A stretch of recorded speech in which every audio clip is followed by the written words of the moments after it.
If you asked a kid from 200,000 years ago what they did every day, they'd probably say they spent all their time practicing some moon runes and working in a farm for 20 hours a day.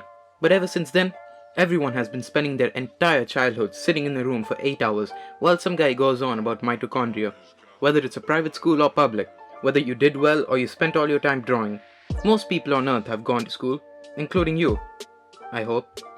School is basically a place where you learn a bunch of subjects so that after a few years, you can get a piece of paper that says, "I went through school, please hire me."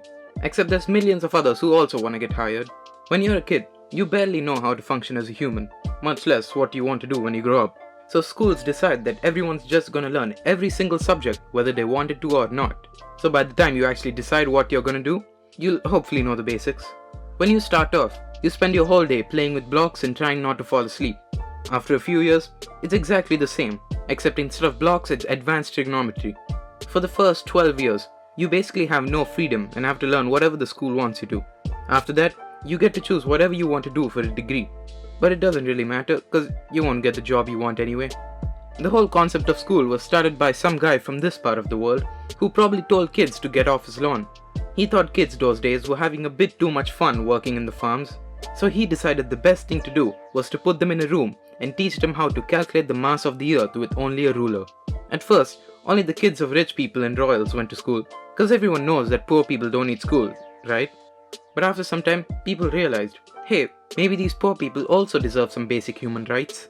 There were many different education systems developing all over the world, which were all different from each other. Some schools taught kids how to grow the best crops, while some others taught kids how to kill people in a war. Some were done outside, while some were done in giant rooms.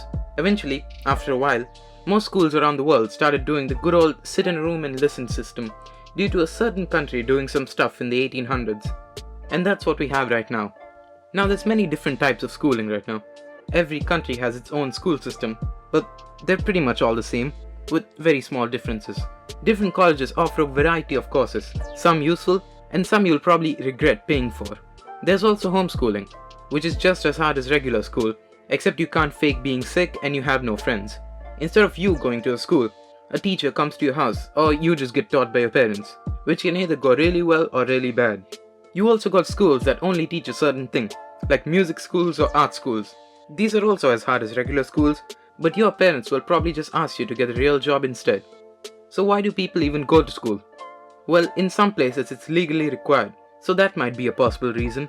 Also, you can get a fancy piece of paper that might get you a job if you're lucky, and if you're willing to pay thousands of dollars or you want to go into debt.